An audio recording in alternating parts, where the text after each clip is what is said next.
Warfarin. Hello there. Today we are going to learn about warfarin, a very important anticoagulant drug. So let's begin. Mechanism of action of warfarin. Warfarin competitively inhibits the vitamin K epoxide reductase complex 1, that is VKORC1. This VKORC1 is an essential enzyme for activating the vitamin K available in the body. Since warfarin inhibits its activity, it depletes the functional vitamin K reserves, and this reduces the synthesis of active clotting factors. We already know that vitamin K is an important clotting factor, and if it is depleted, then obviously the blood won't clot. Please note that warfarin acts only on vitamin K1 molecules, that is phytonadione. It does not inhibit the activity of vitamin K2 or K3. Now before moving on, let's just briefly discuss the functions of vitamin K. Vitamin K helps to make various proteins which is needed for blood clotting. Prothrombin is a vitamin K dependent protein which is directly involved in blood clotting. We already know that without prothrombin, the whole coagulation cascade will not start. So with depleted levels of vitamin K, the blood clotting will be reduced.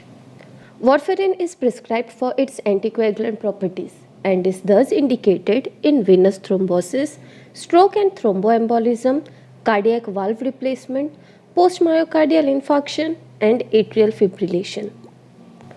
All the above conditions are conditions in which a clot either complicates the disease or forms the disease itself. Let's now talk about normal dose and route of warfarin.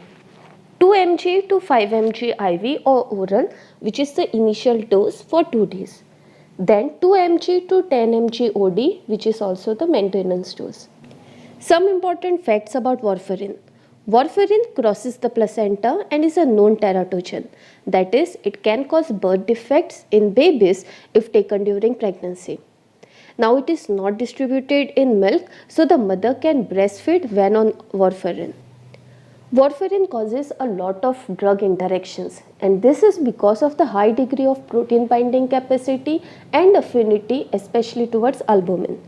Most of the drugs they transport through albumin, and since warfarin binds to it, albumin levels are low or are less available for other drugs to bind, which causes these drug interactions.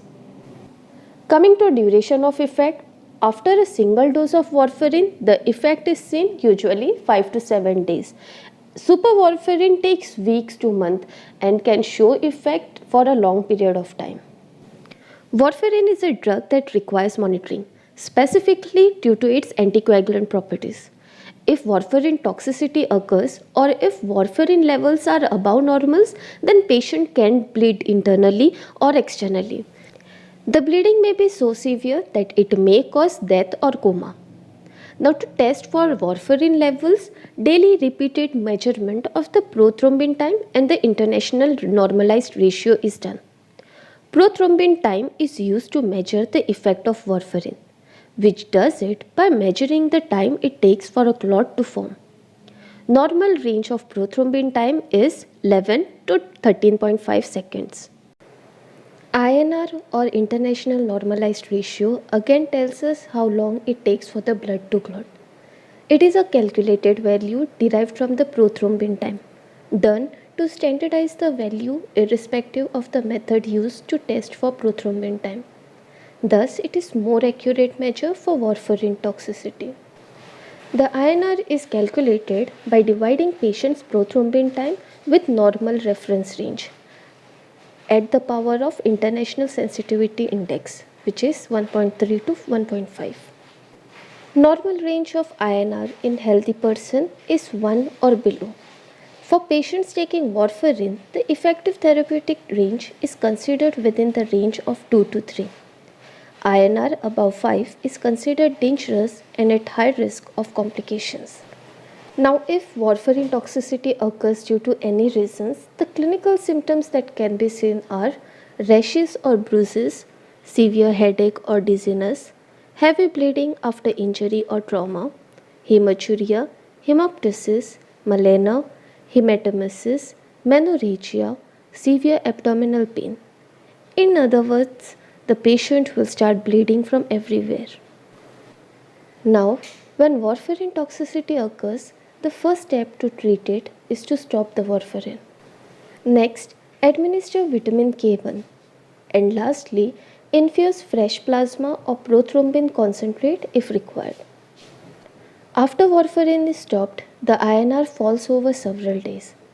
An INR between 2.0 to 3.0 falls to the normal range within 4 to 5 days after warfarin is stopped. In contrast, the INR declines substantially within 24 hours after treatment with vitamin K. 10 mg of vitamin K1 given by slow intravenous infusion can help treat warfarin toxicity quickly and effectively. Phytonadione, that is vitamin K1, can overcome competitive block produced by warfarin and other related components. Vitamin K3, that is menadione, is not effective for this purpose. So this was it. Everything you need to know about warfarin in a quick and concise format. Hope you find this video useful. Please do like, share and subscribe our channel for more such content. Till then, see you soon.